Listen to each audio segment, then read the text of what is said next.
அடுத்து வேத பாரகரே, வேத அறிஞன், வேதத்தை நல்லா அறிஞ்சு வச்சிருக்கிறது. அடுத்து சொல்கிறார் பரிசேயரே, தேவ ராஜ்யத்துக்குள்ளே சொல்லவும் இல்லை.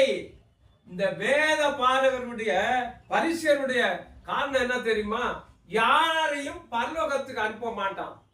இவன் தான் நான் தான் பரிசுத்தவான். யாரும் பரலோகம் பிடிக்கிறது இல்ல.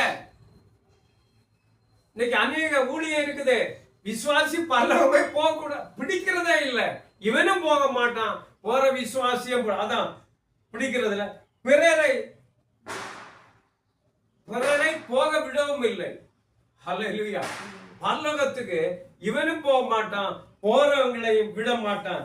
நீதிக்கு சார்ந்தவர்கள், அவன் பேசுறத பார்த்தா நீதி, அவங்கிட்ட அநியாயம் இல்லாத மாதிரி பேசுறதெல்லாம் நீதி மாதிரி இருக்கும்.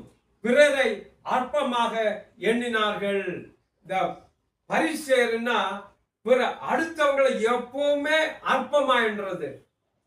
அதுக்குதான் ஆண்டவர் சொல்கிறார், உனக்கு ஐயோ மாயக்காரர வேதவர பரிசேயர்.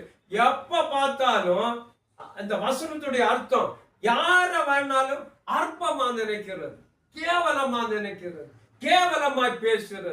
அது அப்போஸ்தலன் அவன் நீதி உள்ளவன் அப்படின்னா அவன் செய்யறதெல்லாம் கரெக்ட், அடுத்தவங்க செய்யறதெல்லாம் தப்பு. இவனை மாத்திரம் நீதிமான், நீதி நீதி நான் கரெக்டா இருக்கிறேன்னு காட்டுகிறது. இதுதான் பரிசை. இன்னும் பல அவனுடைய ஆராய்ச்சி இருக்கிறது.